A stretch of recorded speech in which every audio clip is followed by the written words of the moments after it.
Good music. Yeah.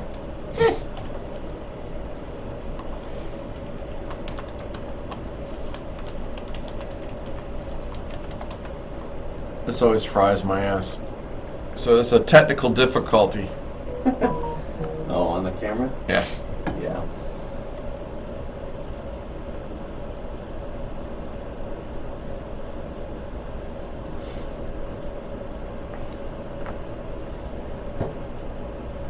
Come on.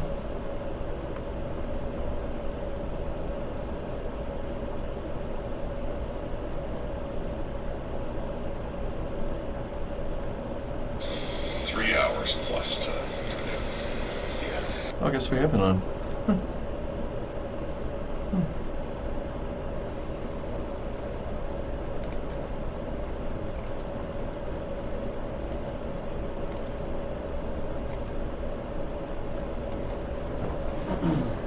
Guess we're on. It's just not showing up on my Facebook page.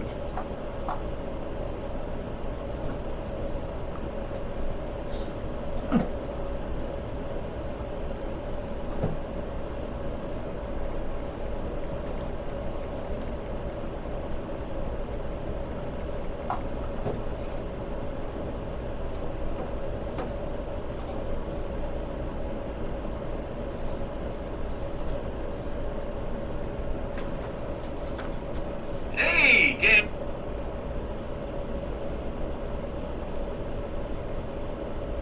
Week at Spy Chilling Cinema.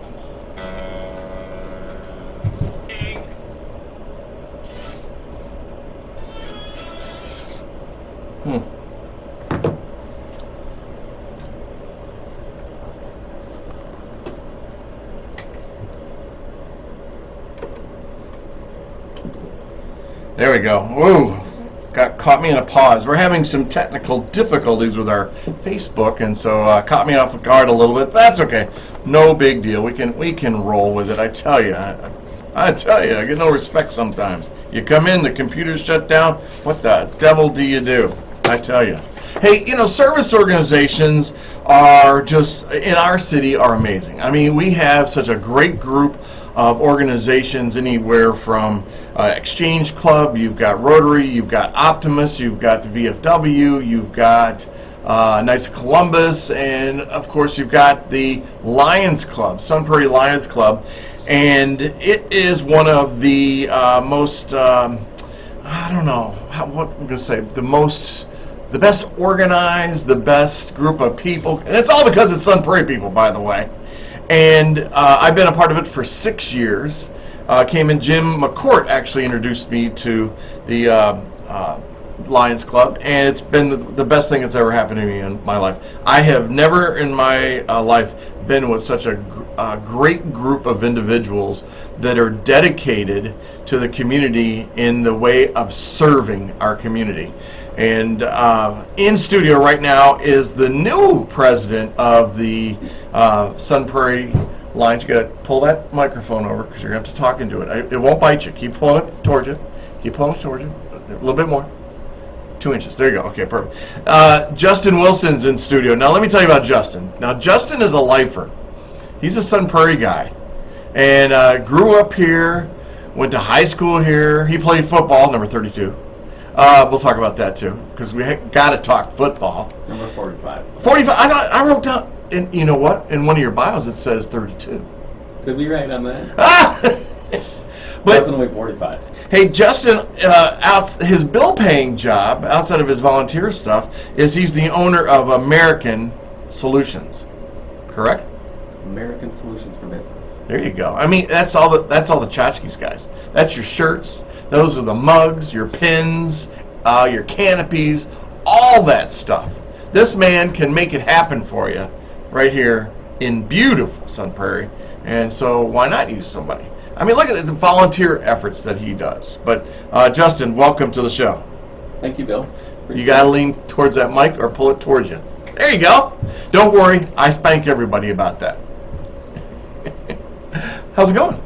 Good. How are you? Good. So, Lion, man, you're the prez. You're the dude. You're the man. You're the leader in chief. How long you been a part of the Lions Club? So I've been a member of the Lions Club for about 11 years now. So 10 of those years have been on the board, and so it's been a long time coming, obviously, from just being a simple member that wanted to go out to now being on the board and now being president. So it's been 10 years. Well, you know, for as long as I've known you, I've always known you as a person that serves. I mean, you are so giving, and it's so appreciative from my heart. I mean, you fit the mission of the Lions in saying that we serve. What was it about Lions Club that hooked you? Why did you choose to join this organization? Well, I heard that giggle. yeah, to be honest with you, the original reason why I joined Lions was not for the service. Oh, really? Yeah. A couple of my high school buddies, I just moved back to Sun Prairie. I lived in Milwaukee and went to school in Milwaukee for 10 years. My wife and I had just settled down. I had a very young daughter at home. 3 hours. And like, hey, what about coming out to Lions for a beer and a steak? You know, it's one night out or 2 nights out a month.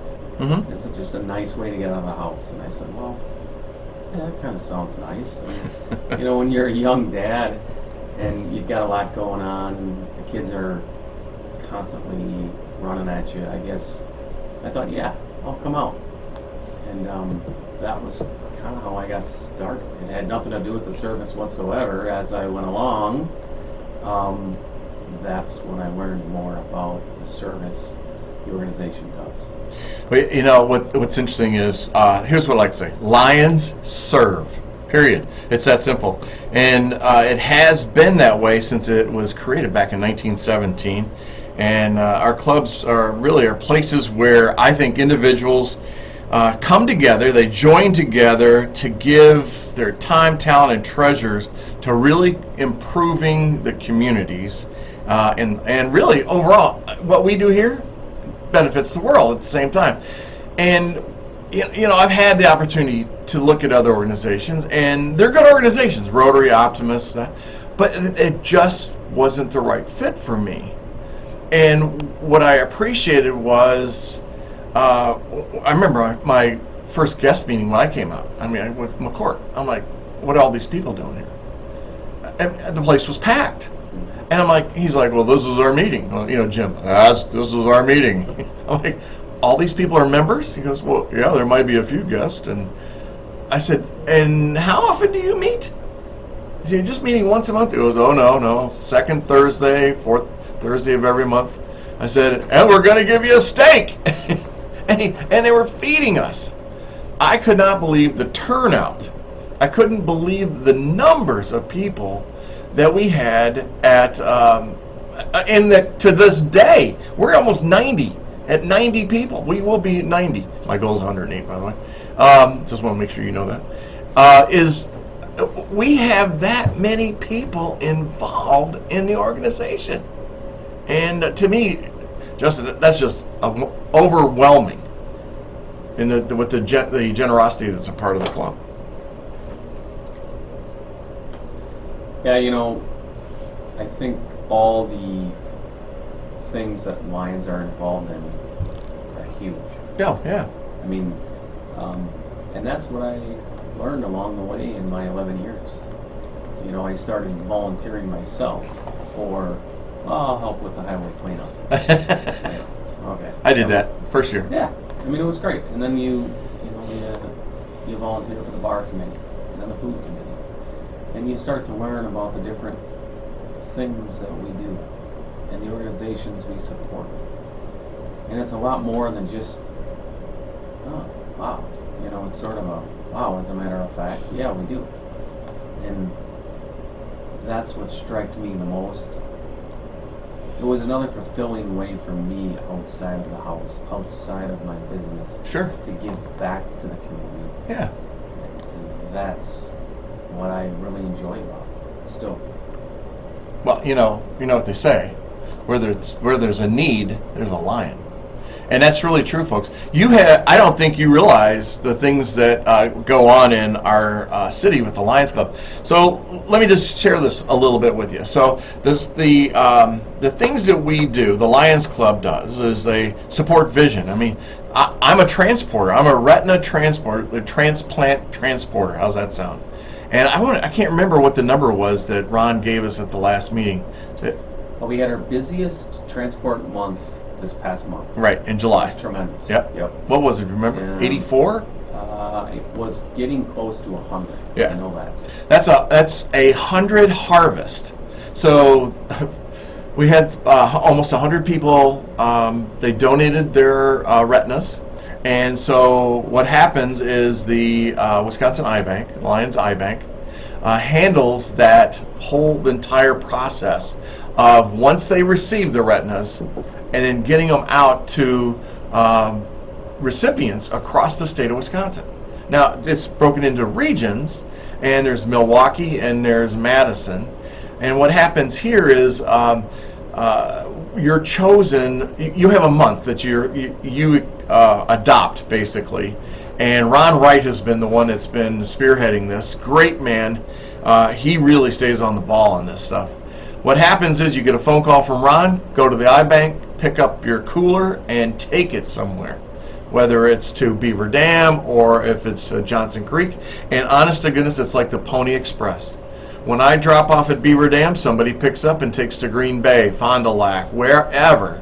But it's just a chain reaction, and I've never seen something work so smoothly, Justin, in all my life. Never signed for anything, no ID checks. We're here, we're aligned. They know it. Yeah, it's a great service part that Lions do. Right.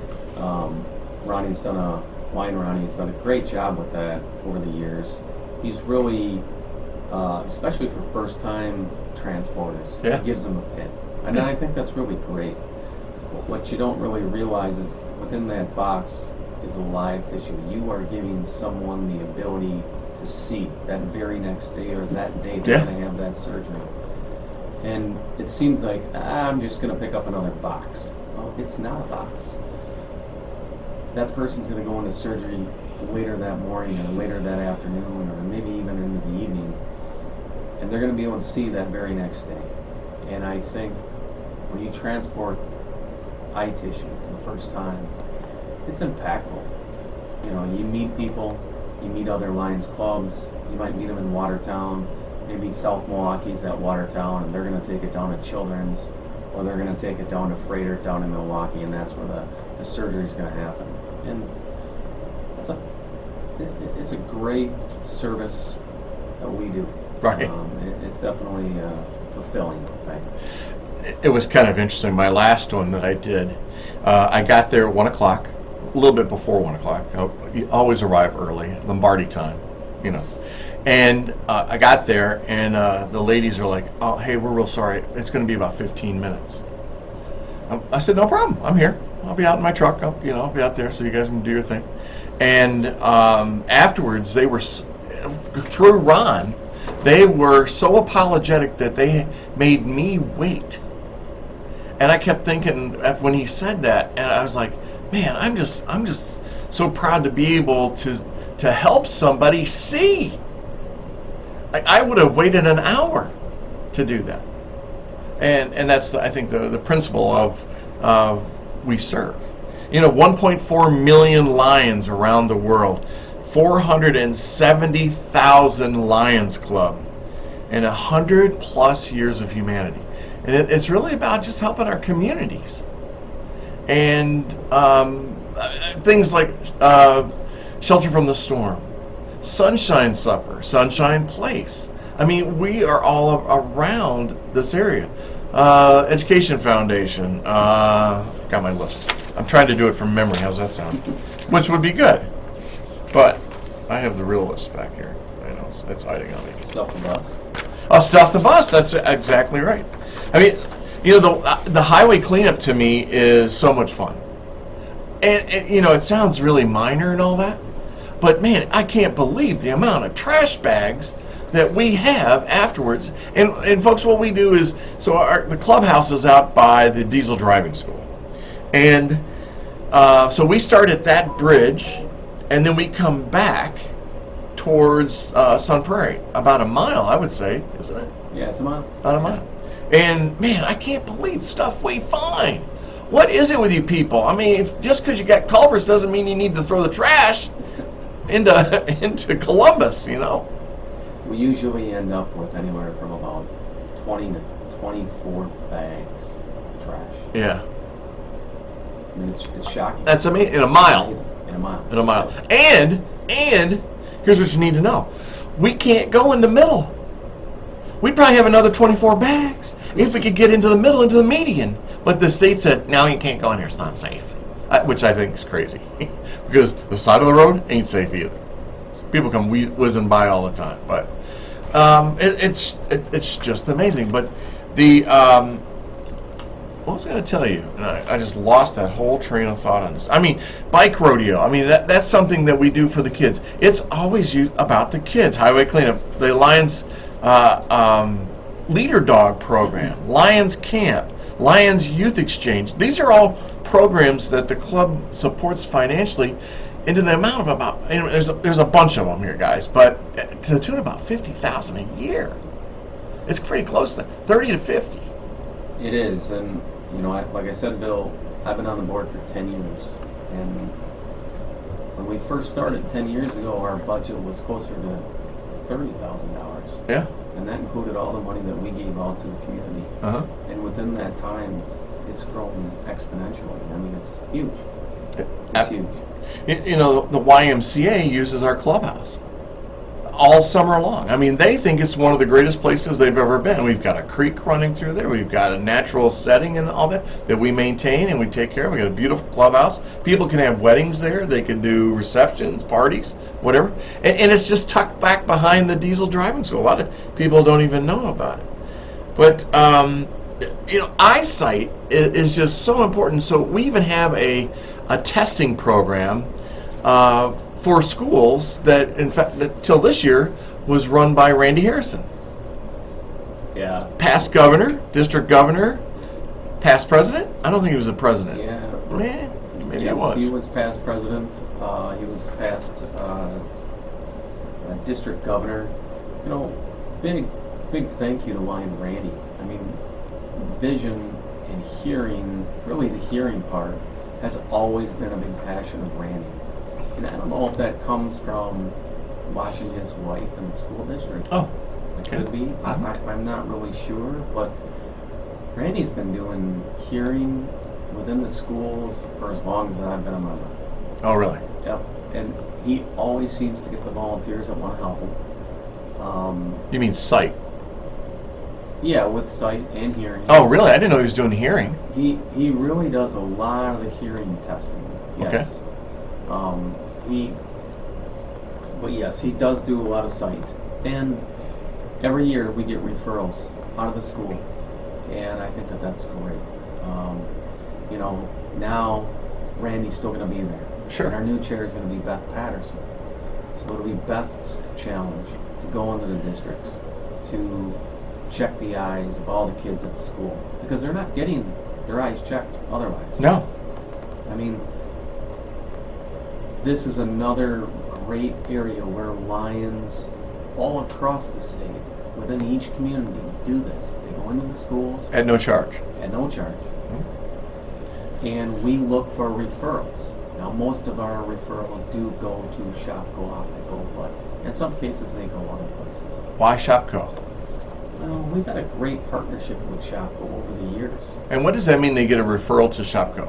So, when you find that a kid has vision that needs some help, Lion Randy will then refer them and give them coupons and give them advice, who to go, who to talk to, where the local place is, and they will work with that kid or student or whoever it is to get glasses. And it's not only kids, it is adults, right? Sure. Well, my eyes are changing as I get older, that's for sure. Me too. Mm. But he's done a great job with that, and I think he and Beth now will be great moving forward. They do a great service, and the club helps them out. Whenever they need volunteers, we've always been able to support them and get 3 or 4 or 5 or 6 or however many are needed. I mean, we got a new school now. Uh-huh. It's coming in. Sure. And, you know, we've got a lot of, I think we do it at every single grade school in some Prairie. That's amazing. It's a lot. That's a lot of kids, man. That's a lot of kids. You know, we also collect glasses. We also collect glasses. In fact, if you're coming through Sunshine Supper tonight, bring your glasses that you're not using anymore and put them in the receptacle. I usually have a table there with a bucket, and but we're collecting used glasses. Lion Clyde Howell Yes. has done that. For years. I really didn't know Clyde very well when I came into the club, but Clyde has been collecting glasses around Sun Prairie, again, since I've been a member. Yeah. And it was actually one of Warren Koenig's original passions. Mm-hmm. He used to do that as well. And we have 10 different,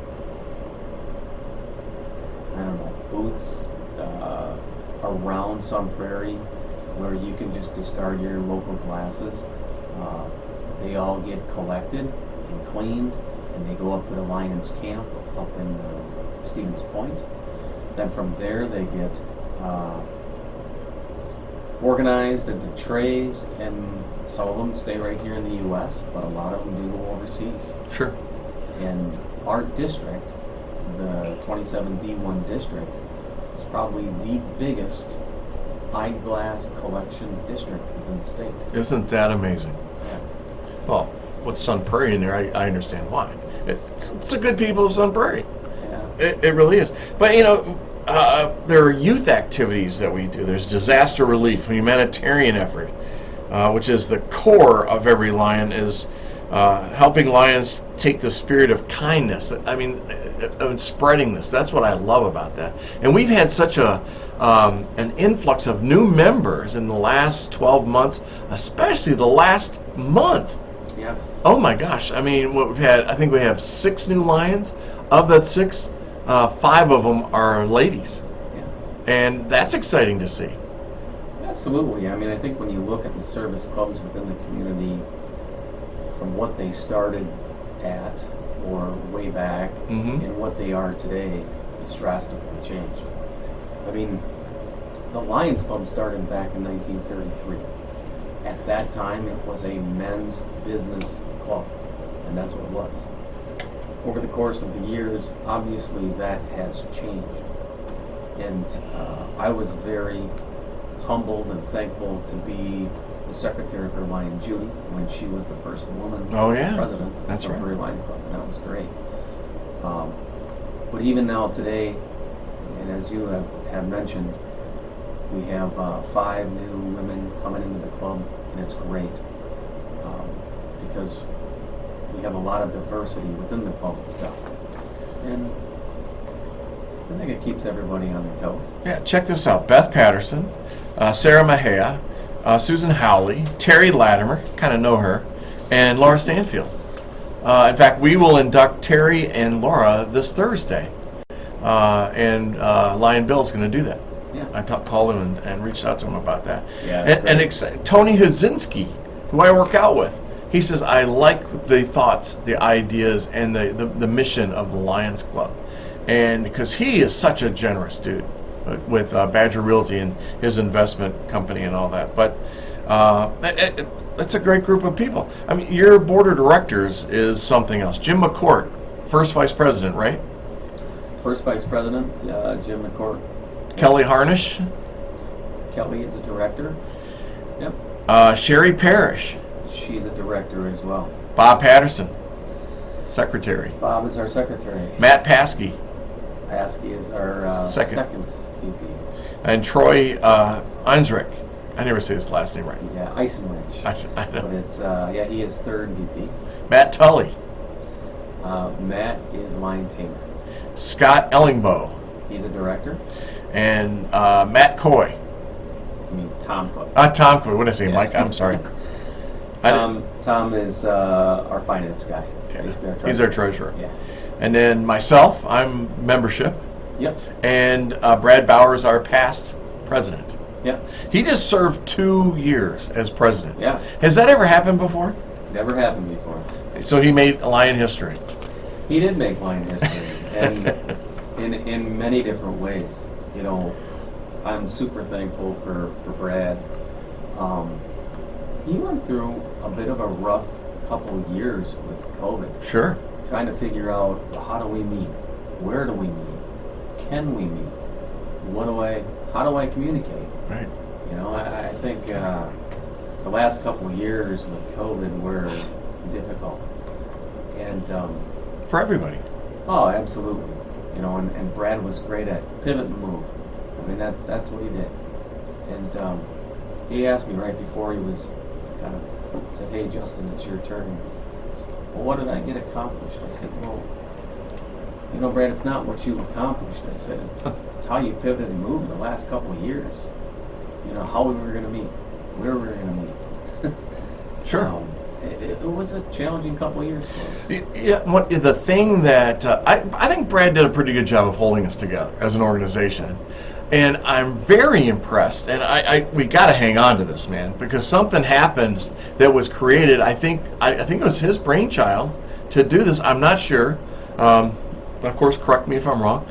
Is we started the Santa visits. Yeah.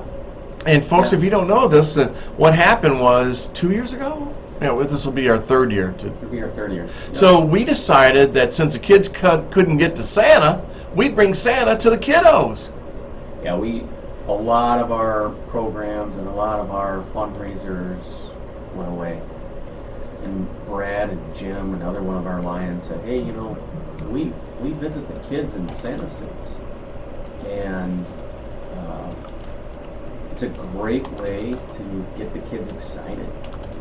So that's what we did, honestly. And it's been, we didn't go into the house. Sometimes we just left bags of candy at the door. And, I mean, you saw some of the things that we posted online, and those kids were super excited. And that was an idea that Brad brought to the table and was very passionate about his first and second year, and very quickly became a great fundraiser for us. But more than that, it was just a feel-good thing to do. You know what I mean? I mean, you felt great.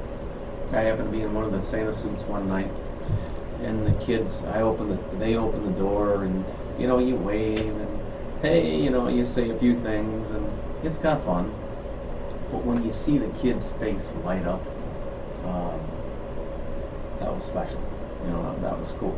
And I think that doing that, if you haven't been Santa before, it's a great thing to do. It's Christmas. Yeah.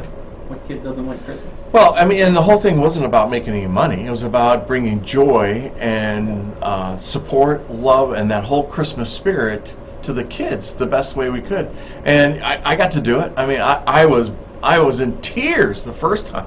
Kid looked up the first window I went to, and I tapped on the window, and this kid's eyes, it must have been 4 or 5 years old, as big as baseballs, and Santa! Tears started rolling down my cheek. I was just overwhelmed with the emotion of being able to make a kid happy. Yeah. You know? You know, COVID has brought us back to the basics. You know, we're not worried about life.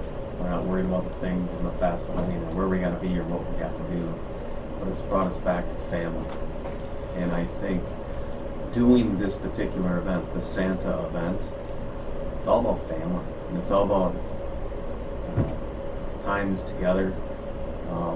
Hopefully not two together, because 2 years is a long time to be with your family. But we Greta's going to kind of shake her finger at you right about now. Yeah, right. So, But it was good. It was great. You got back to the basics. You got back to being with your family, spending time, holidays, just time with family. And I think that Santa and Brad's vision there definitely was great. So. Yeah, I think thought it went very well. But it's so cool. Are we going to do that again this year? We are going to do it again this year. We are probably not going to do it quite as long of a time. Yeah. Just probably going to do it the last 2 weeks of December. So that's it. That's going to be Wow. It's going to be the last 2, maybe 3 weeks. And folks, to give you an idea on this, I mean, it wasn't just one Santa. There were 3 and 4 Santas going out, and a team with each one of those. Candy, we provided candy. We had a gift for the kids. The first year I got to do it, and I loved it. Oh my gosh! Last year I got hit with COVID, and I was out for 3 weeks. I was down. I was in bed for 3 weeks. Everybody talks to me about COVID. I just got the sniffles. Yeah, kiss my behind, okay? Because it wiped me out. I was terrible, I tell you. But the guys went on. I mean, so we had a Santa, we had an elf, we had a driver, and it was laid out. We had a team that started out with Zach Weber laying out the schedule for year 1. He laid out the travel schedule for each of the Santas. All you had to do is follow it. And then the next year, was it Matt Tully that did that? Or Mitch? Yeah, Matt Tully did, yeah. Or Mitch? Mitch. I don't know. But you have this large team. So there's got to be 20, 25 people involved just to bring a bag of candy to a child to your home. And you get a photo op and all that stuff, so it's kind of cool. So I hope we don't stop it. I hope we keep doing this forever. Yeah, it was another one of those great service challenges that we do within the community that went really well. And that's, I don't want to sidebar here, but I do. Go ahead. As president, even this last, it's only August, so it's really been July and now August. Yeah, you've had a long run as president, buddy. Yeah, 30 days so far, but there's always somebody willing to step up within the club. And there's a lot of things that happen. We had some issues on the clubhouse the other day with our bathrooms and why and Troy came. There's just always events, things going on that our members step up and do. I know one of the things we're looking to get back to is the reenaction program. Mine and Steve Poe and a few of our other members read to the kids Oh, yeah. in the classroom, Yeah. and it is fantastic. Yeah. We work with the school district on that, obviously, and that has sort of been on hold, obviously, during COVID, but we are hoping to get back to that real soon. It's a great program. Well, anything you can do with the kids and to help out, I think, is huge. And having a spouse that is a teacher, they love that. I mean, Yeah. they love that help. So, is it expensive to be a Lion? Talk about the structure of it. Tell about how do you become a Lion, what your dues and all that stuff. Yeah. And So, to become a Lion, you really just come to one of our meetings. You find a sponsor, or you just come. We have a regular membership. We have a privileged membership for some of our older members and members that travel and are snowbirds, essentially. But membership is $65 a quarter. That includes access to the clubhouse. It includes a free meal every time. We meet twice a month on Thursdays, the second and fourth Thursday of every month, 6:45 at the clubhouse, right next to the diesel driving school. And the first 45 minutes, half hour to 45 minutes, are the committee discussions, what's going on in the community. And then the next 45 minutes is really you eat and socialize. And so it's not very difficult at all. I mean, it's just wanting to get involved. And you know, that's what we're hoping to appeal to. We want to get people involved that want to support their community. Mm-hmm. And it's working. Yeah, it does seem to be working, especially, I mean, most recently with the 5 new members. Mm-hmm. It's been fantastic. We haven't had 5 new members in a month, and I don't know how long. So that's great. Yeah, let's see, 1, 2, 3 of those are, you know. Hey, one of the things you guys may see us where we're really visible is at Cornfest. You know, the chamber really relies on the Lions because we handle all of the parking. So when you pull into the parking lot, you're going to see a Lion. You're going to give your dollars to a Lion. Then a Lion's going to park you and help find you a space to park. And that's a tradition that's been going on for years. And for us as the organization, that's the only mandatory event you have to attend. And if you don't, it'll cost you $50. Yeah. Now, I want to say that lightly because it's not that we don't want the $50. We want you to be there. And quite honestly, we do have a nice turnout. And we do some swapping here and there, but for people. But it's a great event. It's a great event. It is. You know, it costs $5 to park your car and $1 to walk in. And it's an all hands on deck for our club. We have to use all 90 or so members to try to get all the cars that come in Friday, Saturday, Sunday, right? And again, all that money that is collected goes back into the kitty that the chamber has made, right? Right. And then the service clubs share within that. And it's a lot of cars that come. I'm not gonna lie. Yeah. I mean, especially on Sunday when you have racing, corn, and I think we parked well over 5,000 cars.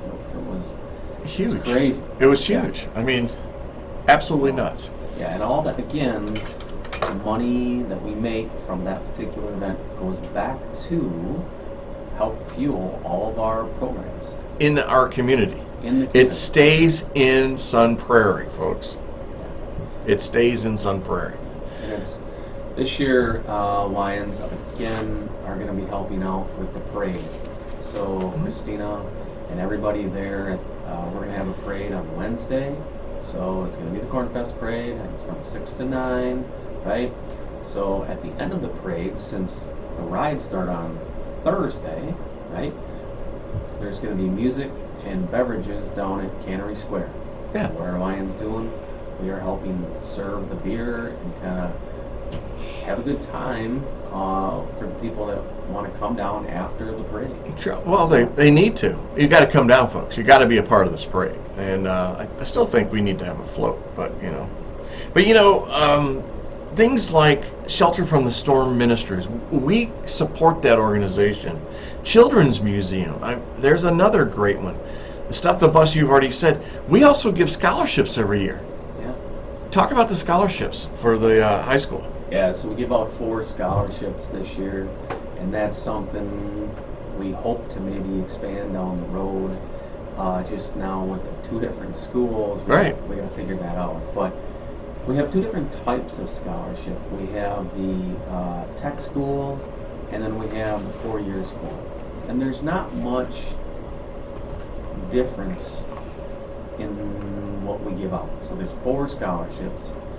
The tech schools are $900, and the 4-year universities are $1,100. I think we changed that this year to make sure all of them are $1,100 in the new budget. Did we change that? I think so. Okay. You might be right on that. The point here is, I guess, it was great this year to give out those scholarships. Oh, yeah. We were also one of the first organizations to give out scholarships to non-college bound kids. Yeah. Kids going into the trades. Yeah, and they should, but we should be. Yeah, and I think that was super important. So yeah, 4 of them this year. I hope they're all doing great. Yeah. And it was very rewarding to give. I mean, at the end of the day, the scholarship is not everything, but it helps them along the way. Sure. You know what I mean? It gives them a little something. Exactly. And helps them hopefully maybe with, well, in my day it used to be books. Now I'm not sure what it is now. I know. You get a Kindle, it's on your computer, but you pay the same amount as you did for a book. Yeah. Is that a scam or what? Come on. Yeah. I tell you, it's. Oh my God! We support Shop for the Cop. Of course, we talked about the Lions Camp. We do that also. We give scholarships for that. Yep. To help the kiddos, because that interaction is just so important. But and here's another way. I'd show you how it didn't work out this year because the city was. I don't know what was going on in the city. Sometimes I just roll my eyes. Okay, I roll my eyes a lot. But what happens is organizations like the Media Center would ask the Lions to handle the adult beverages at Wetmore Park for music night, concert night. And we weren't able to do it this year, but let me show you what the outcome of that is. When because you had to go through this bureaucracy within the city government, needing sign for 60 days or whatever, BS. The Media Center lost about $1,000 because in past we're between $800 and $1,000 in a 2-hour period of time serving beer, just serving beer, no sodas, just beer. The Lions, so the Media Center lost that because what we do in situations like this, not always, is that we will support the program and then give the proceeds to that organization. It could be Friends of the Library, Friends of the Park, whatever. But again, it's us trying to help out. And even like the Dream Park downtown, I mean, we're working on that and helping out there. Or McCarthy Park, there you go. That's I don't even know where McCarthy is. The Easter egg hunt. Oh, the Easter egg hunt is a blast. Yeah. I don't know what happened well, we can't do drive-through anymore. Yeah. We got to have some eggs out there. Put some money in there. Give them $20 bills. Come on. Yeah, one of the other great service organizations that we help is called Restoring Hope Transplant out in Middleton. That's a big one. It's a big one. So people come to Restoring Hope to have transplants at some place at the UW. I mean, people don't realize how many people come to the UW for transplants. They come from all over. Oh, yeah. And sometimes families cannot afford long-term to stay in a hotel. So that's what the Restoring Hope House is. Mm-hmm. You can stay there. It's just like Kathy's house down in Milwaukee. Oh. It's right by Prairie. Okay. It's just the one for Dane County. Yeah. And other organizations. But it's a great place where people can stay at a low cost while they are having their treatment, whatever that treatment is. Sure. We got about 6 minutes left. In your second, you can stick around. I don't care. See what Joe Chase is doing. I just want to say thank you to you. You set a great example of what it's like to be a Lion. As a leader, I'm proud to be on your board as the membership director and working with you. And just thank you for making the commitment that you do to the Lions organization and to the people of Sun Prairie. Because I know if you're like me, it's not about my business. But I'll tell you this, there's a brother and sisterhood within the Lions and that help each other in all kinds. Brad Bauer has stepped in several times to fix an issue on for a house, or Bob Coy, Tom Coy. Oh, I said Bob Coy. Tom Coy, and helping out that way. Pat Ross, especially. Oh my gosh! But there's so many people out there that help. Yeah, it's just 1 year, and there's a lot of things that happen in that 1 year. I would love the opportunity for our Lions Club to be even more involved. But you can only do so much. It's a volunteer organization, as you know. Sure. And for me personally, it's just an opportunity to give back, have fun, do something more than just work. Right? I like to work and have fun. I mean, work is to have fun. Yeah. And for me, Lions is giving back. So I'm looking forward to this year. We do some great things around the community. It's great to have you on my team, Bill. Obviously, thanks, buddy. As membership chair. But Lions has been around since 1933. Sun Prairie. Sun Prairie. We're going to 1930. have our 90th anniversary next year. Wow. It's a Wow. long time. Yeah. And the people who started it are like Charles Wetmore. I mean, Wetmore Park. yeah, Wetmore Park. I mean, you look at some of this old book and some of the names that are in here. It's like, wow. Ollie Berg. Pretty Ollie Berg. What's that? Ollie, 94? Ollie's 94. He's our oldest member, I believe. Yeah. I guess just the history and the legacy and the work that was done Uh-huh. continues to be done, Sure. and maybe we'll do it in the future for someone like yourself. I mean, my goal was not to do anything or anyone, just to get people more involved, to step up, to be president. It does take a decent amount of time. Sure. But hopefully somebody else will want to do it down the road. Yeah, I'll end up doing it. Yeah. I will, because I am just so proud of this organization. Quick story for you. My son, Alex, when he was stationed in Japan, in Yokosuka, went over to visit him, spent a week over there, and we're traveling, and everybody's by train over there. I mean, and they're bullet trains for some of them. It's really cool. Guy standing at the top of this landing. You have to take these steps up or an escalator up. And here he is, and he's in a yellow vest. And I look over, and the yellow vest immediately catches my attention because that's a lion, and, right? And so I look over, and it's got the lion logo on his breast. And I walked over, and I said hello to him, and he doesn't speak English. Sure. And said all I did was I pointed to his chest, and then I pointed to me. And he bowed and gave me a hug. And it was just, to this day, I mean, like I said, there's this brotherhood, this sisterhood of Lions International. It doesn't matter where you go. It doesn't matter. It's a brotherhood that's there. And I appreciate it. Because I love the two words that make it all fit. And that is, we serve. Period. So I'm proud about being a Lion. I don't know if you see that or not, but No, it's great. I think everyone within the club is very proud to say that we serve. Yeah. We serve the community, and that's great. yeah. Well, even during the blast, I mean, we put some money together. We put money out there, and we were matching dollars, big dollars, Yeah. big dollars. So when there's a need, there's a Lion. Well, and I know we're wrapping up, but I think about like the new children's museum that's going in. Uh-huh. We're gonna support that. Absolutely. I was shocked. I couldn't believe how many people are going. It's tons, and I'm like, hey, we need to get some money back. Yeah. You know the one we forgot, the nonprofit we forgot, Which one did we forget? Kids 4, Oh yeah. in the media center here. You know, when you're running a couple of hundred kids through here. Oh my gosh.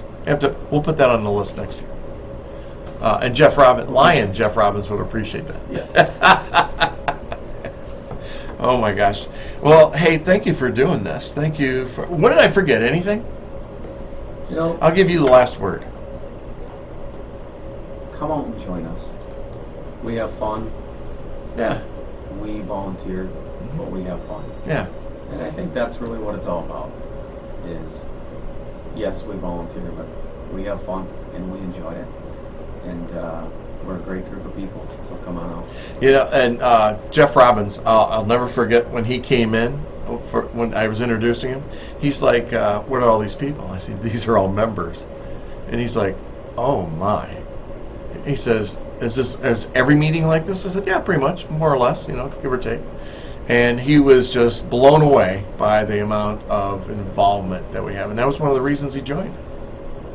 And he's also part of Optimus, but sometimes you got to find your way, that's all. But quick questions for you. So your business, and what you're doing there, how's that going? It's been going great. Yeah? I actually just celebrated my 4-year anniversary right here in Sun Prairie. Nice job. Right. Uh-huh. I really wanted an organization for me. I wanted to do it on my own, so it's my own company. So American Solutions for Business was established in Sun Prairie 4 years ago. It's sort of a franchise, if you will. I mean, that's the best way to describe it. We have 700. That's what I do from 9 to 5 every day. And it's great. I do a lot of working with people on their printing needs, and then also shirts, caps, and stuff like Sure. that. So how do people get a hold of you? How do they, if they're interested in, if they have questions about the Lions Club or even your business, how do they get a hold of you? Definitely the best way for me is on my Facebook page and also on my LinkedIn. You can always call me. There you go. That's Do you have a easy, phone number? Simple thing. You have a phone number? Yep. Okay. So the phone number is 608-515-3744. Do it again. 608-515-3744. Awesome. Awesome. And website? My website would be www.americanbus.com. There you go. Folks, if you got a question, don't be afraid to reach out and talk to Justin. Go to his website, go to his Facebook page also, and see if there's something that you can do there. And and then also checking out the Lions Club. I mean, that's the thing, and learning more about what it means to be a Lion. And if you have questions, you can also reach out to me, because I'll help you with it, and I'm happy to help you with it. But Justin, thanks so much. I appreciate it. And Thank you, Bill. you're welcome, buddy. And thanks for what you do at Lions. It's awesome. Hey, we're going to reset the show here, and then we will come back and have Joe Chase step in. He's got something going on down at the Cross House. So hang in there, would you? You're listening to 103.5 WLSP, The Sun. Good morning. There you go. Nice job. Hey. First one. Do you know that guy in there? I do. Hey, Joe. How are you? Morning. So, Painless? painless. First time on the radio. You can take that with you. All right. Yeah, like you always say, you got a face for radio. Yeah, right. Oh, I guess we'll see, right? You did great. I'm sorry that technology's not our friend today, but that's that's irritating me a little bit. But we're on there. Nice. Yeah. Excellent. I was Yeah. listening to you on the way in. Did ya? Sounded good. Sounded good. Doing all right? Yeah. See, if we just had Joe Chase as a member, I mean, geez, life would be perfect. Well, we can't get everybody, but we certainly try. Never been approached. You just got approached. Yeah. Come on Yeah, out. right away we go. Meeting on Thursday. Or the meeting and the membership guy. There you go. Hey, we're cruising. Watch. Water. Water. That's it. Oh. Morning. What is it? See ya. Head out and work sharky stuff. Do it. Thank you. All right. So we're going to set up videos. I'm going to pick some people, probably like 10 or 12 people. Okay. We're going to do a individual shoot. It'll be like a close-up. We're going to have a black screen behind. Okay. Being a you might be chosen. One of the chosen. Come on in, Joe. Thanks, Justin. Nice job. Frozen chosen. You're not going to stuff off again? No, I get it. You know, unattached little handouts. We throw everything in one folder, you know. You're in that seat, my friend. And you're on Facebook Live right now, I think. Ugh. I know we're on the Media Center Facebook, but I try to put us on mine. That's a one and done type thing, is that Facebook Live? It doesn't No. record and, Sure. oh, it stores it? Oh, yeah. And I can download it and use it any way I want. Oh, yeah. I brought that here 6 years ago. He all of a sudden came out with this thing called Facebook Live, and Yeah. I'm using my phone and propping it up in the old studio, like, you know, doing Yeah, there you this. go. Now you got the. Now we got cameras everywhere. Yours is right here. You look good in that camera shot, I tell you. Well, yeah.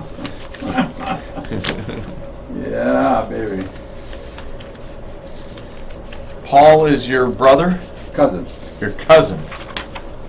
Your family's so huge. You know. Uncle Keith's kid. Uncle Keith's kid. You got the press release, didn't you? Yes, sir. He's excited. He is so excited. That'd be cool. Such a skilled guy.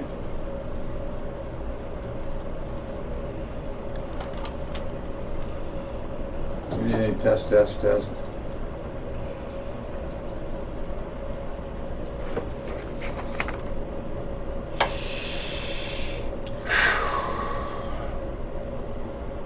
What do you want to talk about today? Everything. 1 minute. Can you hear? Can you hear?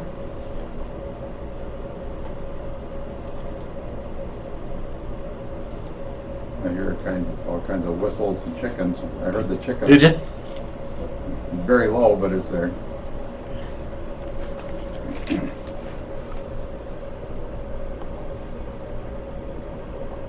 I hear one of your lead-ins. Good morning. Is that what it is? Rise and shine.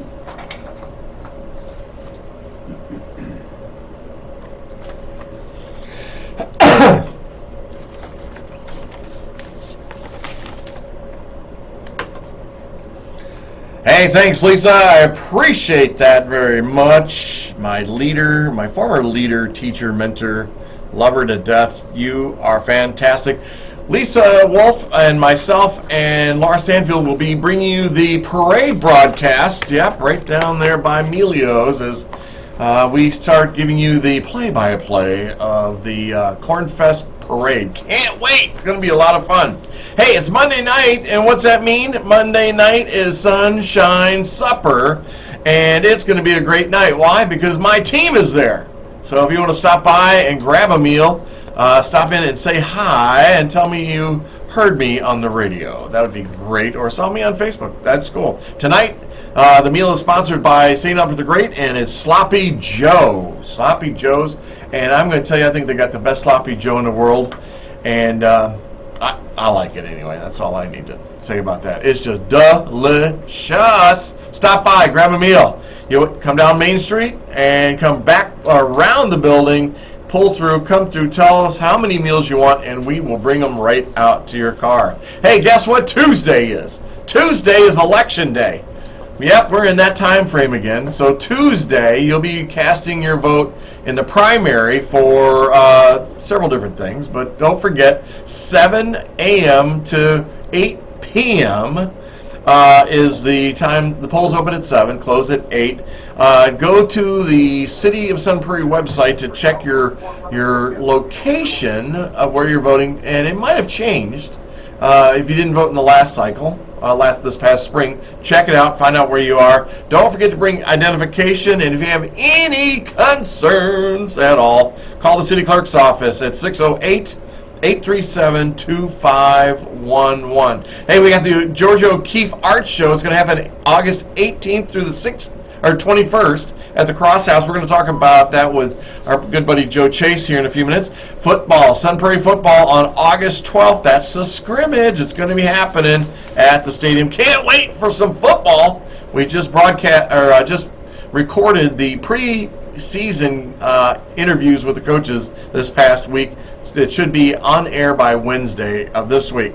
Hey, radio promo, Kids for Registration, August through September 16th. Here's your child's chance to produce their own videos by joining the one-of-a-kind Kids 4 program. In Kids 4, students are trained in many areas necessary to create their own television programs, cameras, lighting, sound, directing, producing, writing, editing, as well as animation. While students work with adult staff, their creativity is unfiltered and their work is entirely on their own. Registration for 22-23 Kids 4 Crew Year is now open.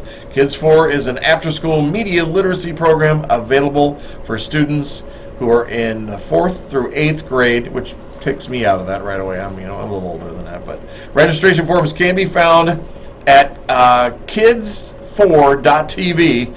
That, of course, it's www.kids4.tv. Kids 4 will host an open house on Monday, August 15th from 4 p.m. to 6 p.m. On that day, interested students and families will get the opportunity to tour the Media Center, where, and by the way, the Media Center, home of Station of the Year. Just want you to hear that again. I love saying that. You get to meet all the staff. The deadline for registration submission is Friday, September 16th. However, registration numbers are limited for this program. So again, visit kids4.tv today to reserve your kiddo's spot in the upcoming Kids 4 crew. If your kiddo has never done Kids 4 before, they've missed out, because it's absolutely amazing. And where else do you get to play with gazillions of dollars of equipment that a station like WIBA or JJO or stuff, we have the same equipment, and we're allowing you to come in to do it. Now, with that said, if you've ever thought, as an adult, thought about having your own TV or radio show, or you have an idea for one, this is your chance to do it. I mean, come in, talk to Jeff Robbins, and he'll help you lay out your opportunity to have your own TV or radio show. And it's really pretty easy. I mean, this is my 7th year, and it's fun. I think it's fun. There's a little bit of preparation, just like it is for anything, but we've got some great shows out there. Real reviews. You've seen the Sun Prairie News with those are two of our biggest shows right there. Real review with Dan Presser. Dan Presser with Sun Prairie News, and Jameson Rabbit, my buddy Jameson, for Real Reviews. I got to do that show recently with Jeff Robbins, and I think I have a radio face. I think I'm a better radio guy than a TV guy. But there's a lot of things you can do. We've got movie shows, we've got cooking shows, we've got any kind of thing you can think of. But maybe your idea might be a brand new one. So think about it, would you? And consider doing a show. Last thing is this. If you are a fan of one of the shows, my show, Good Morning Sun Prairie, or maybe even the Sun Prairie Real Estate Show, or maybe Farmers Market, football, baseball, whatever, and you can't or you don't want to do your own show, go to sunprairiemediacenter.com, go to the donate button, hit the donate button, and consider giving a little donation, $5, $10, $1 million. All those will be happily accepted, and we'd really appreciate that opportunity. That helps us with equipment and updating all of our equipment and running this. This is a nonprofit organization. Yes, we are connected to the city, and a lot of things are run through the city, but this is there's a nonprofit organization, so which I are proud to be a part of. I'm happy to do that, but yeah. So we got a lot of, it's going to be a busy week. That's all I know. Things are happening. Right now, we're going to talk to one of our favorite returning guests that in the morning. That's our local historian, man about the town when it comes to history, Mr. former Mayor Joe Chase. Hey, good morning, Sun Prairie, and good morning, Bill Bigger. How are you? I'm good, Joe. Excellent. Good to see you, buddy. Always good to be in and bringing information and enlightening our fine community. Yeah, and we're going to talk about the Georgia O'Keeffe Art Show here in a minute, but I want to ask you some questions about our history and stuff like that. I love the canning history and that we talked about last time. Yeah, right. Yeah. But do you feel does our city get in the way of our history sometimes? Depends upon what you call our city. It comes down to we need to do a better job of education, and there has to be the desire to learn about our former history. And again, it's things are going so fast in our or current situations and in the future, that sometimes we do forget the past. And I'm hopeful that we keep groups around that still bring the past future and start to save what's happening right now for future generations. So, we've got 150 years of history as a settlement, and we know the ABCs. I was talking about the Abernathy's, the Birds, and the Carmichaels, and the Angels. Those are all the people that we should know about. Sure. And then there are, again, so many people are involved with the educational process here in the community in the early days. And again, I'm doing a couple shows at the Talamar and at the Colonial Club about Sun Prairie's early beginnings in agriculture, and to think of what our downtown looked like with the harness makers and the horseshoers. Oh, sure. And of course the beverage establishments that every community had a number of. But again, that's what made up our community's base. And you got to start with a solid foundation, and Sun Prairie certainly had that. But we shouldn't forget it. We should really go back and kind of remember that was an important part of where we are today. I think it's the foundation. I mean, you need to know where you've been to get where you're going. Certainly. And when you have such an amazing and diverse history that in Sun Prairie, you can understand why people want to come here all the time.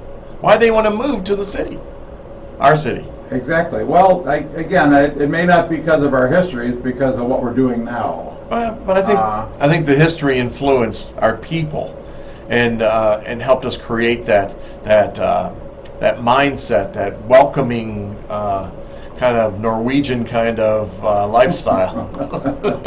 And German too. Gemütlich, yeah, that was the Germans. Yes, yeah. They were there. When lost my train of thought. Sorry.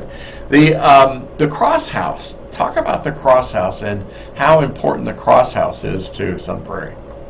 Well, it's really becoming the home now of the Sun Prairie Historical Society and almost everything to do with history. We've got a genealogy group that meets there. We have the Cross House that started out as a project for Sun Prairie Historic Restorations, which was a community organization that wanted to save a historic building. It basically is the same way the museum was saved. They were deciding that they were going to get a larger library, and what should we do with the old building? Oh. Well, let's make it into a museum and honor the history of the community. So the Cross House goes back to Civil War era, and Dr.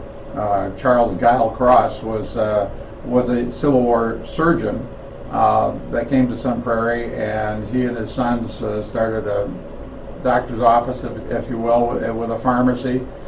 And then he goes on to be very much a community leader as far as he also starts the Countryman newspaper. Right.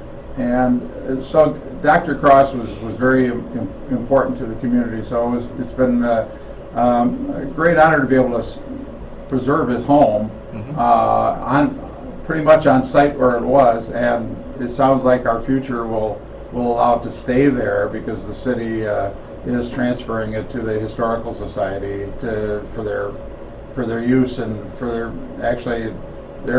actually letting them own the property, so it will be there for a long time. Well, I think that's fantastic. We need that. We need to remember. I'm still Schneider place. I mean, that blew me away. I'm still upset about that. You can't hear? I can hear you because I'm talking to you right now. Oh, but you can't. Oh, there's a knob over there underneath, a little black knob. Turn it up. Okay. Turn it up, turn it up, turn it up. Got it. Wow, now you can hear. But that's all right. I'm a lip reader. You are? Yeah. Oh, my goodness. Well, I mean, I think we need to maintain, and I think there is a way to maintain our historical values in the way of the properties that we have. I mean, where the Hebels live, Tom Hebel lives right now. I mean, that's a part of our history. We don't ever want to see that go away or be moved because of a development or something. The Schneider farm and the house there, that was a disappointment to me. because it felt like it was like history was just shoved out of the way and said, we don't care about that. That's funny you bring that one up because Thompson Road. Yeah. Oh, why is it called Thompson Road? Why is it? Oh, because Alonzo Thompson used to live in the house that was built in the Civil War era and raised his family there. So it was Thompson Road because there were a Thompson family living on Thompson Road. Wow. There isn't any more. Just like it's called the Pumpkin Patch Development, Right. and there ain't no pumpkins there anymore. No, and there used to be a ton of pumpkins. Oh yeah, Oh, my the Schneiders God. used to put the pumpkins out every year. Oh, wasn't that a great sight? I mean, I remember buying pumpkins there. Sure. You gotta go shopping. Again, it's a loss, as you see. We're going into year 2 of a flat piece of property out there because they just had to knock that building down and move on. It's sad that we lose that kind of history that could be a focal point instead of a flat spot on the. Yeah, I agree with you. You know, George O'Keeffe, artist, teacher, painter, sculptor, was born in Sun Prairie, and then another guy that we're going to talk about here in a second. Yeah. But George O'Keeffe, do you think, I'm going to say it, I'm going to ask you a loaded question. Do you think that we talk enough about George O'Keeffe and the impact she's had on this town or city? Well, I've been talking about her for 40 years. That's one person, bud. And and every crowd that even when I have an event here in Sun Prairie, I have more Madison people come out than the Sun Prairie folks. So again, it's education, education, education. You want to know about George O'Keeffe, ask a 5th grader. Oh, really? Because the art programs here in Sun Prairie, in the school systems, tell the O'Keeffe story routinely throughout the kids' development in art. So Georgia is recognized at that level, but I go back to now, they're celebrating the 25th year of the George O'Keeffe Museum in Santa Fe. Before that, you could have rolled a bowling ball down town Santa Fe and there was nothing going on. Oh, really? But George O'Keeffe Museum has brought a mecca of people to Santa Fe to look at her art, and again they've celebrated her in a great way because they own so much of her art, and she was a very prolific artist. So so Santa Fe made a name for themselves.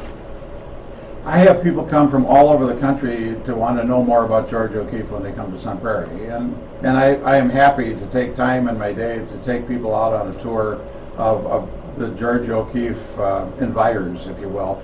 I have a 45-minute tour and a 4-hour tour, and people have come away very well. I've had to do that in a number of times for authors that are writing books about her. Want to know the early history, and they really want to see what she saw. Okay. Out in the countryside. So I take them out on the country roads and I show them what the community looked like in the early days, and it really is. I think it's important to send that message. Now, it's kind of funny. Her grandparents' home is still standing, and it's up for sale. Where is it? It's down on Town Hall Road. If you go down to Highway N to Highway T, and then hang a left, the next turn down to the south is Town Hall Road. Uh-huh. Or you can get Town Hall Road as you just go out on 19 and continue to go south. But it's in the town of Sun Prairie, of course, and it's on a little 5-acre plot. Right. But the folks that are there are elderly, and they want to move into something more comfortable, and that's the last remnant building of the O'Keeffe family or in the area. So and Dane County has plans to run a bike path right past it in the very near future. It's been on their 5-year plan for quite a bit to run from Patrick Marsh down to McCarthy Park. Oh, that'd be great. It goes straight past Grandpa Pierce and Catherine O'Keeffe's house. So Not a bad thing. I like our bike trails. yeah, and again, the county, once they start to connect to our city ones, we're going to even have more and more flexibility to get around to different places. So yeah, it's George O'Keeffe is an important component in the makeup of our community, and I've tried to honor her in a couple of different ways. We have a marker downtown in 300 East Main Street, right by the city municipal building. I just noticed when I went on Google the other day, somebody was showing me a path out of town on Highway 19, and over on Google Maps, Okay. if you drill down to it, it says Georgia O'Keeffe Memorial Highway, Ah! which is what I worked with the state legislature to have designated. Oh, so it is true. Oh yeah, I didn't know that. I went door to door and got signatures and took them to the state legislature and said, hey, let's. And I thank the Hebels for helping me. Gary and Tom both worked with me to be able to get that designation. We've got Georgia O'Keeffe Boulevard here, out there by Walmart. Right. That used to be just called O'Keeffe Avenue. I said, what's the relevance? Let's make it relevant. So we had a sign designed, and it says Georgia O'Keeffe Avenue out there now. So honorary. It was the first honorary street in Sun Prairie. There you go. I like that. So it was. So again, there's hints of Georgia O'Keeffe's existence in the community. We've got a nice exhibit at the Historical Museum. Uh-huh. And we're happy to bring now here to the Cross House revelation and a tribute to O'Keeffe with my cousin Paul coming with his exhibit. Yeah, and Paul Chase, artist, teacher, painter, sculptor, born right here, and then also Paul's grandmother, Stella Nutting Chase, and Georgia O'Keeffe were second cousins. Guess what? Stella is my grandmother too. That's what makes us cousins. Yeah. It really was, and it all strangely through the Bradley family, which is still existing 150 years down on Highway N. Jerry? Jerry and his brother, and of course it goes back to their dad Jim, and so there's another great grandfather for me. Wow. In the Bradley family. So.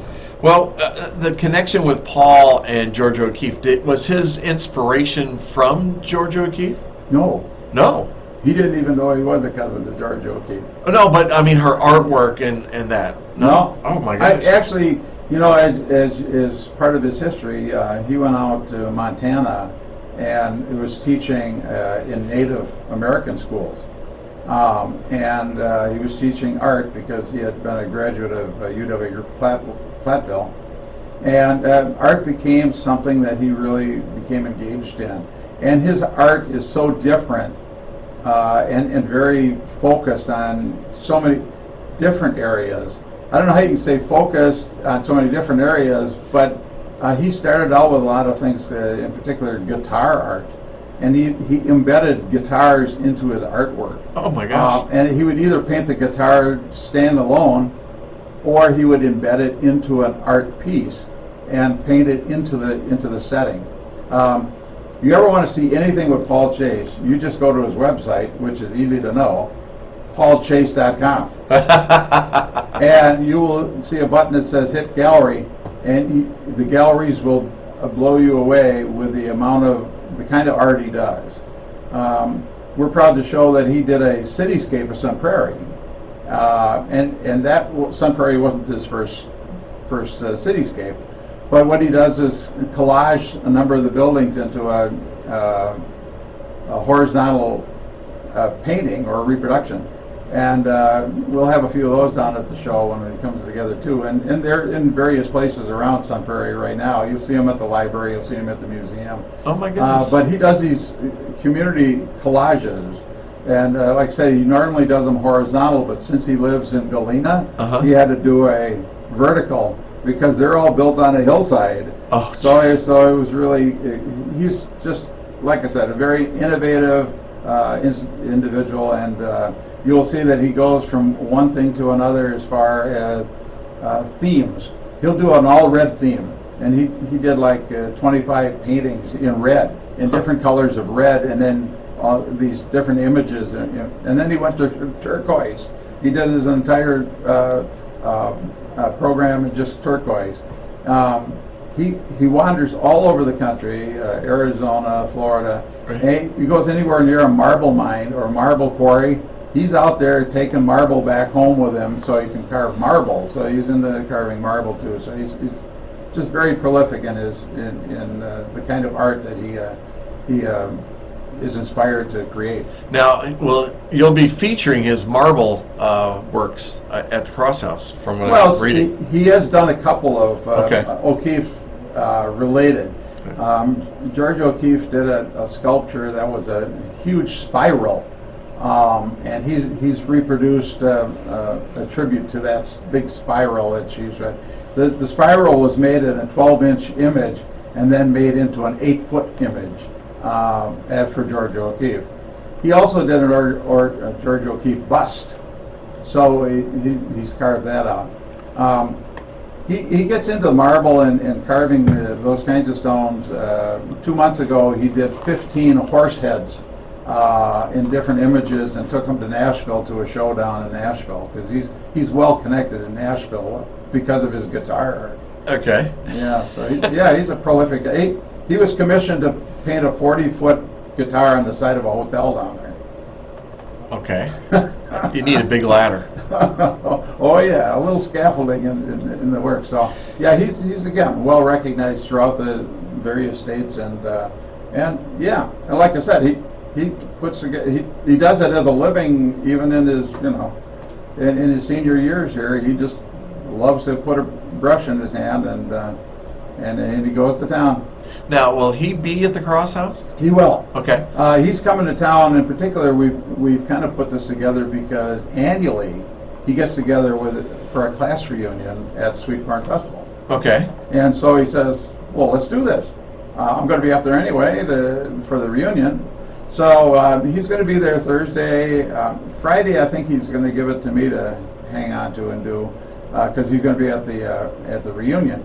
But he'll be there Saturday and Sunday, and we're running from 10 to 4. So yeah, they're long days, but sure, he's got a lot to show. I mean, he's very proud of what he's got here, and he has quite the following. So it'll be great to see. Great, that's cool. Well, it sounds like it's going to be fantastic. And if people are missing the cue to when this is going to be, again, 18th through the 21st. Barry Adams, if you know Barry Adams, okay, from the Wisconsin State Journal, sure, feature writer. He'll be doing a 2-page spread next Sunday. Oh, wonderful!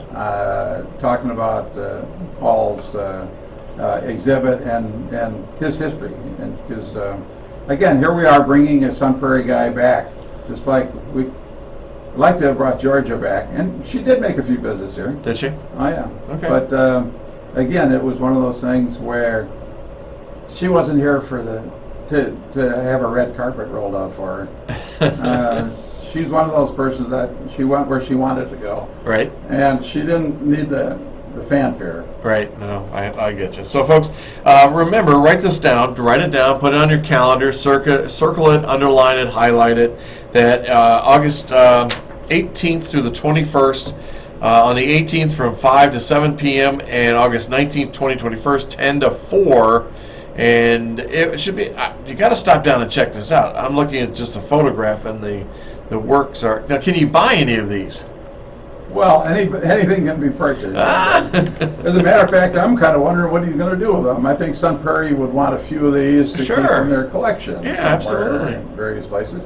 Yeah, Paul isn't shy about selling anything. But you're going to have to find somebody that wants a huge picture of George O'Keefe. Well, I know. Well, looks like he's got Einstein. He's got other people too, but. Well, the person that Einstein is him. Yeah. Oh, that is? That's a self-portrait. Oh, he looks just like him. Oh, there you go. A little frizzy hair. He needs a little frizzy hair. But. Yeah, so Paul is, like I said, he's well respected in Galena. You'll find his art in galleries down there, and in a few local pubs down there. Because the guitar art, like I said, that goes anywhere down in that's true. In the beverage establishments, it works real well. So actually, I stayed in a hotel in Nashville, and the entire hotel had his artwork up. Oh my! Everywhere, in the dining room, in the lobbies, in the elevator, and so so. Paul has got around. He knows his way in the art world. So well, that is fantastic. Yeah. Hey, can we switch gears? Always. So, being our former mayor, but once a mayor, always a mayor. So, what do you think about the political cycle going on right now that's out there for our district, for this was it 46th district? Oh, sure. For Gary Hebel's seat. He retired. Sure. Did a fantastic job while he was there. I think he did. Did a fantastic Well, like I said, I job. worked with Tom and Gary Yeah. when they were in the legislature many times, when I was mayor and otherwise. Yeah, they represented their communities very well. Very well. How are you feeling about the group of candidates that we have in this primary right now? What are you seeing? I don't know. It's kind of interesting, you know, when you start thinking about this position. This is a political position where this becomes kind of a life mission. And it's What do you mean by that? Well, as you know, you can be a state legislator person for as many years as you can be reelected. Oh yeah. And of course, it does become like a profession. You've got staff, and you go to work every day, and it really can be very consuming. So it takes a skill set that fits into that kind of a day-to-day routine. And Gary fit in very well. His lawyer background, his Right. law background was huge. Same with Tom. That at least he understood the whereases and the whereases and the whereases that go into There too on there and too. And so I think you need someone with that kind of background. You don't want somebody going in green. And what I can tell you from the candidates I've seen, there's no greenies. No. They all have special backgrounds in local government, as it appears, and have been involved with community leadership in many cases. Mhm. So I think it's going to be a tough decision. And let me tell you, based on the flyers I've been getting in my mailbox, there's a very strong individual efforts by all of them to get out and Sure. and talk to people and really make a presence in the prior to the election. One of the things that that I've tried to absorb with the candidates that we have this year is one of the important things for me is, can that person reach across the aisle? Because there's so much polarization. It's so much that it's ridiculous, to be honest with you. I think, as a outsider watching politics, and it's just terrible. But so can that candidate, that person in the Democratic primary right now, can they reach across the aisle to make an effort? And that's part of how I've made my decision. Well, I found it was very difficult when I worked with Tom and Gary. Oh, really? That walking across the aisle was very, very, very difficult. Sure, but Gary wasn't afraid to do it. Well, he wasn't, but again, if you can't convince the person, Sure. or if they're so party embedded, Right. It really gets to a point where what are you going to do? I actually, having the Georgia O'Keeffe highway designation, Sure. I had to wait 2 sessions, because the first session the Republicans refused to change the road name or to use the honorary name unless there was something to trade. And you really do need to be a politician to know how to trade things. Negotiate. How to negotiate. Yes. That's sad. Well, it is. In a way. And it really, then your local government folks start to feel they have to do that too. Exactly. So it kind of drifts down to that level. And that's why I appreciate that within our community it's supposedly a non-partisan representation when you get to the alder level. But Bull hockey. well, it is bull hockey. It is. I mean, if you're out there bragging that you're being endorsed by, Yeah. I was an independent, always an independent, because I want to listen to everybody. Sure. And if that's the way our community is divided, Sure. 1/3, 1/3, 1/3, well, at least I got 1/3 that are independent thinkers, Right. and the other 2 now I have to convince them that I'll work with them. Sure. So, and again, that's what it's all about in government.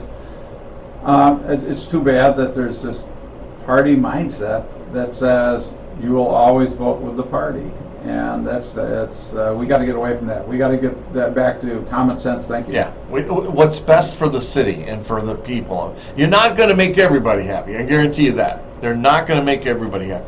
But at least listening and following through. I mean, right now, I just think I think things are being shoved down people's throats in the way of the process. We know what they are. The two biggest issues, if I put them, they'd have flashing lights out if I went out to the edge of the city. One is called apartments, and the other one is sidewalks. Well, sidewalks, yeah. Sidewalks. Yeah. And you know what happens is you get this comment that comes back through Facebook. Well, it's in the comprehensive plan. This is what it's supposed to be. Well, change the damn plan. Well, interesting enough, they never made it an ordinance. To have a sidewalk? Right. It was brought up many times as a resolution, and they said, okay, it's in the comp plan, so we can always use that as our backup. But the council would never make it an ordinance requiring new roads to be able to have sidewalks on both sides of them. Right. So so it's one of those. They keep saying it's not flexible, but the fact is, they don't have it in black and white that says this is a must. Right. So, and that's because I remember when I was mayor, Pony Lane folks, they were going to be approached.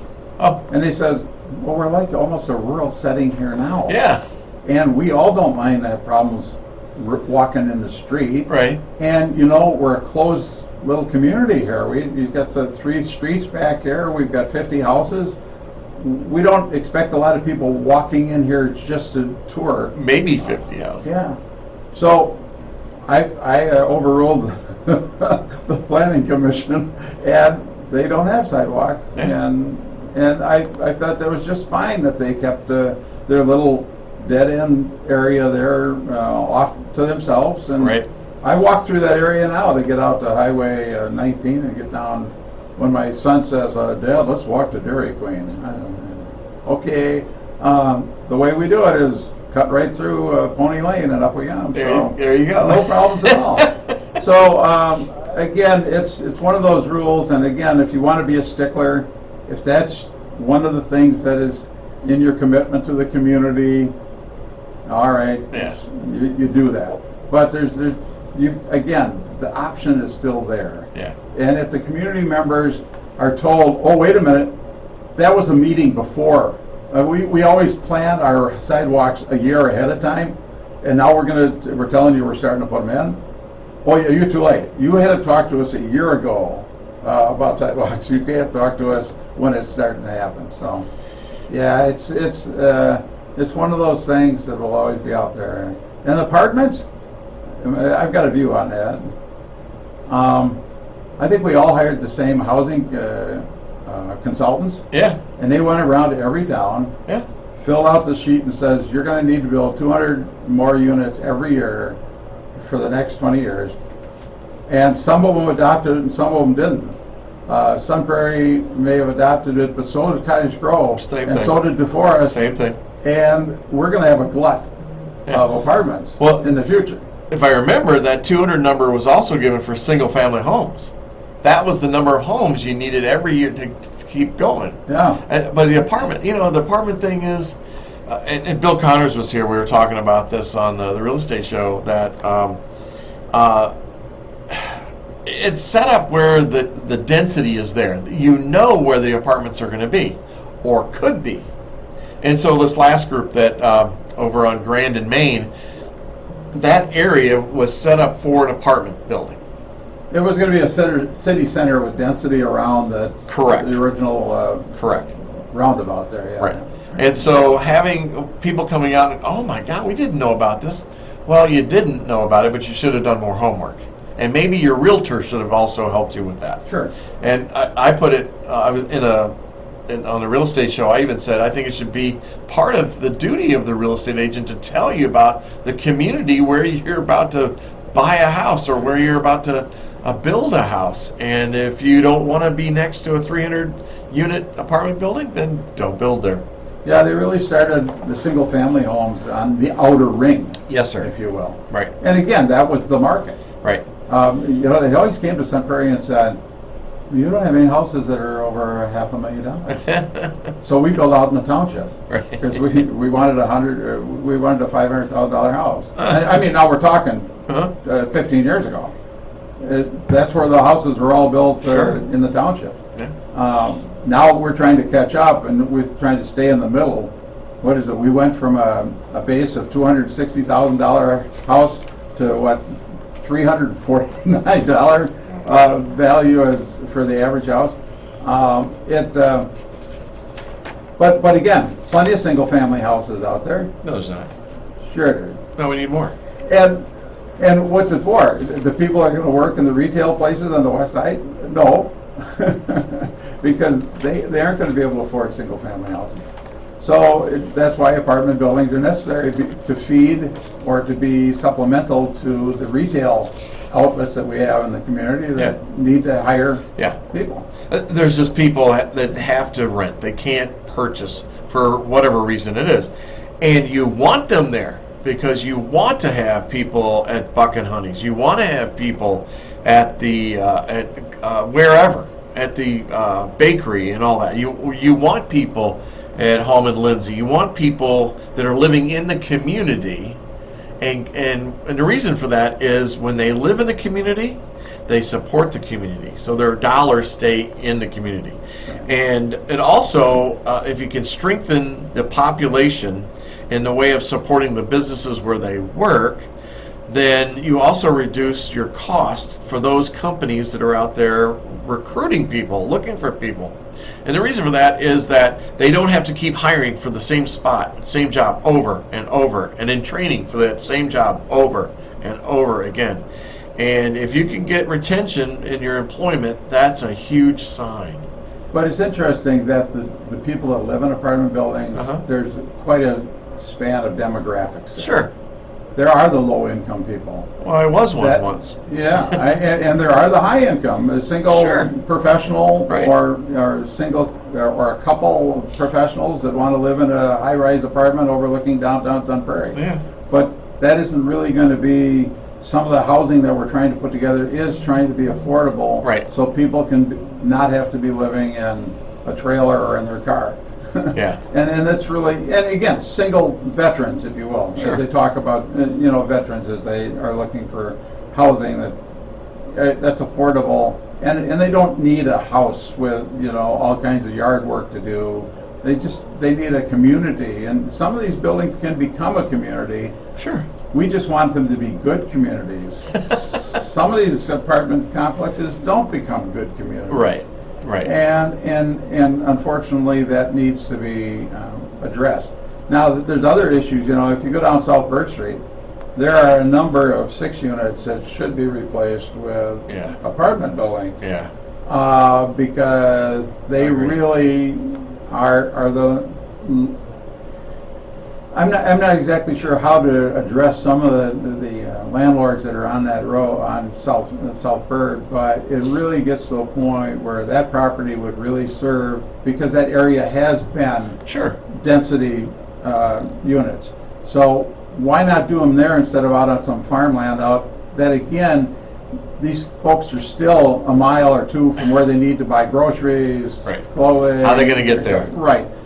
And I can't believe that nowadays that we can't suggest to builders of 120 units or more that they have a coffee shop and a bistro and that they are to use the retail space that they're forced to have on the first level for the community they're creating in that apartment building. Right. Well, let the folks have some kind of outlet there so they don't have to have a car. So they don't have to rely on the lack of public transportation. The comments from, and I'm not a big fan of where I have the developers forced to do this, that. And that's where the cost, every time you say you need to do this, all you should hear in the back of your mind is ching, ching, ching, ching, ching, ching, as the cost goes up on. I mean, downtown area, how many empty storefronts do we have in the apartment buildings that the catalyst is the one that really comes to mind. And Heather Ewing, Matt Paskey, commercial real estate, they'll tell you it's too expensive. It's too expensive to have an operation there. Well, of course it is. You can't put a barber shop in a place. You can't put a coffee shop in there. Not unless it's owner of the building Sure. putting it in as an amenity. But you still got to run it. I'd still run it as a separate business. Certainly. Because it's got to be profitable. I mean, you don't want to just keep giving money away. Well, you know, what concerns me is I know that listen to what I'm about to say. I'm sure there's some landlords out there that would do that in a way and have it fully supported by purchase and by rent. You know, just it's an interesting way to hide money. But I just recently read that the situation with retail space on the first level, the owners of the building don't care if it sits empty. Yeah, exactly. Because their revenue cash flow is from the apartments above. Thank you. Yeah, so what incentive do they have to fill rent that space? Exactly. I see on the McGovern site that they're actually selling a retail condominium space. Have they sold it yet? I don't think so. Well, the $300,000 and up probably is a starting point for that, but barbershop ain't going to make $300,000. No. Matter of fact, I don't know if you can even do that with CBD oil. But it's one of those things where, again, you almost have to put the onus on the building owner to make that an amenity. And I've heard downtown that some of the buildings they built down there had rooftop gardens and common space. Downtown. Sun Prairie, right down off Cannery Square. They were up there. They got a nice rooftop outdoor. They're all closed up. Oh, they're locked up. Wow. They don't let you use the community room. They don't let you. Oh, you're so kidding. Yeah, it's just got. So it's interesting that again another amenity that was there for apartment owners who are paying a fairly good rent, I would think, in the Cannery Square area. Right. And they're always the people that are going to enjoy the Cannery Square area. That's why they're there. And that's why you'll see them down in Beans and Cream, because they want to get out of there occasionally and kind of hang out.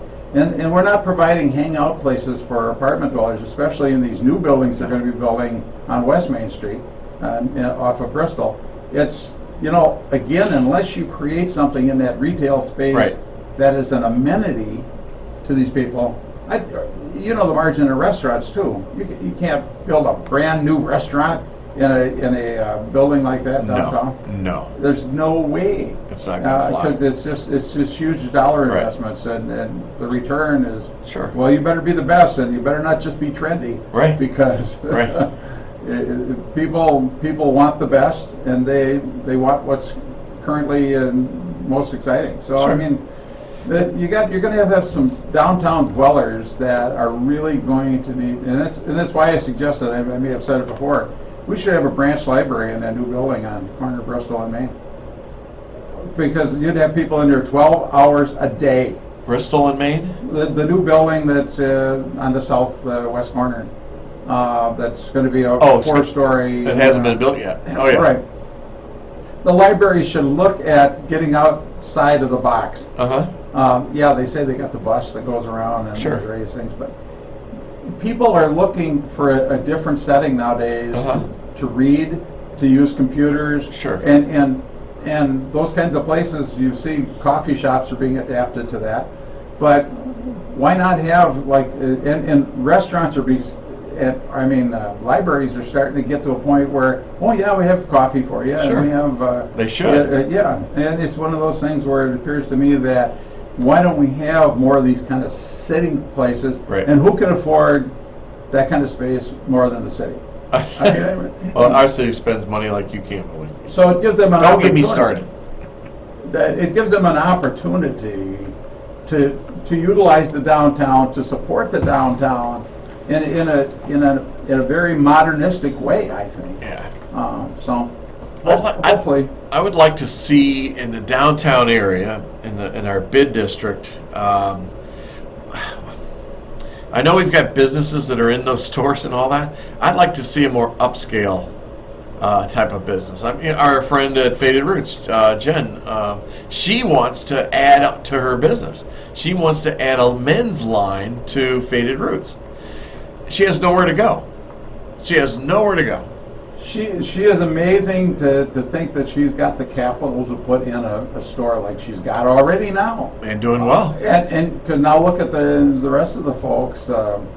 Sun Prairie Flowers now, they've taken a different direction. Sure. And looking at different ideas to get people in the store.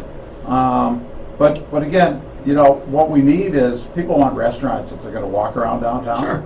And if you got another 400 apartment dwellers downtown, well, Eddie's already gets crowded. I know, right? So when we had when Paisans was shutting down, I got on the phone to Brent Iceburner, my alder, in the 2nd District, and I said, Brent, here's something you need to think of.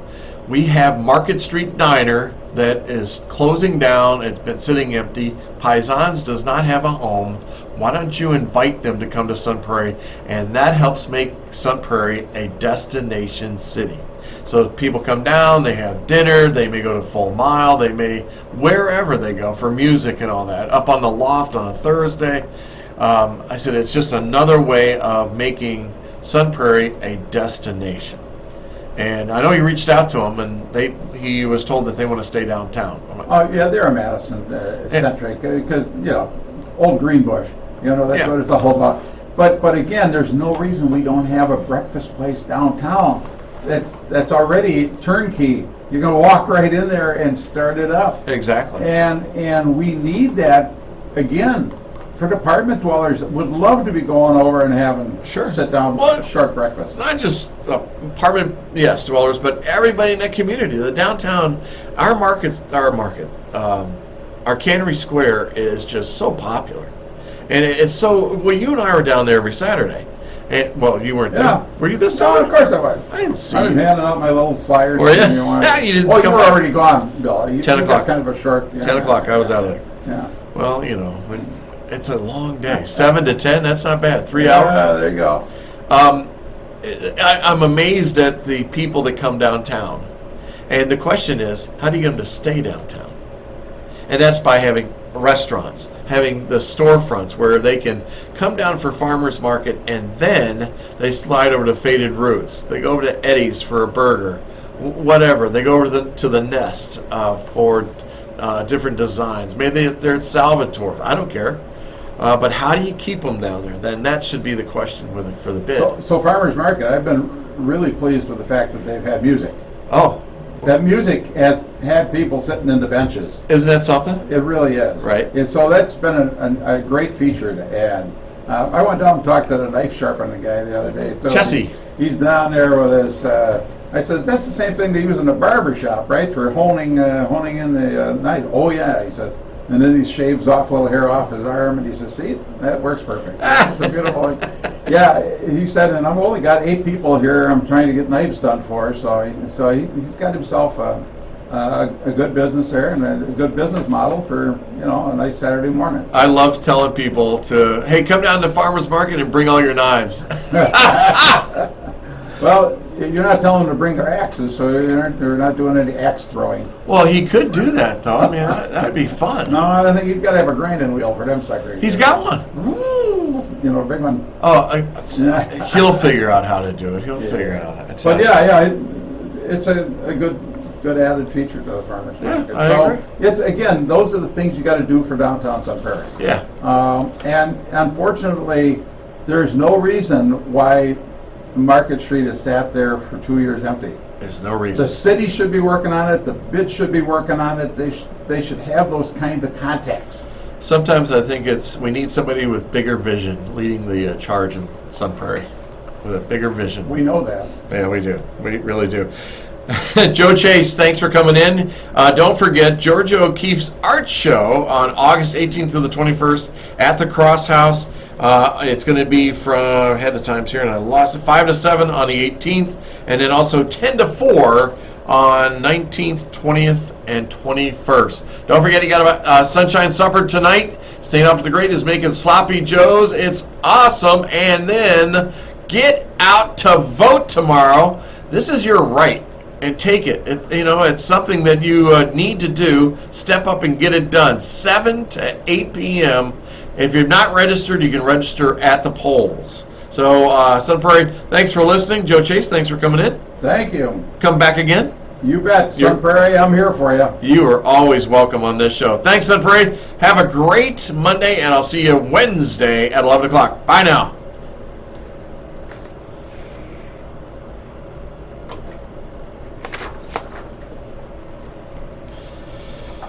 And that is... I'll have to do a show for you on being a naturalist in Sun Prairie, too. I give walk and talk tours of this garden out here. Wow. Patrick Marsh. Yeah. I just down by, I don't know if up on Renstone, you know where Why don't you do your own show? Renstone Park? Yeah. I just asked them, so would you tell me what those plantings are that you did a year and a half ago? 45 different species in that hole. I said, I can name about a half a dozen of them. Will you send me the list?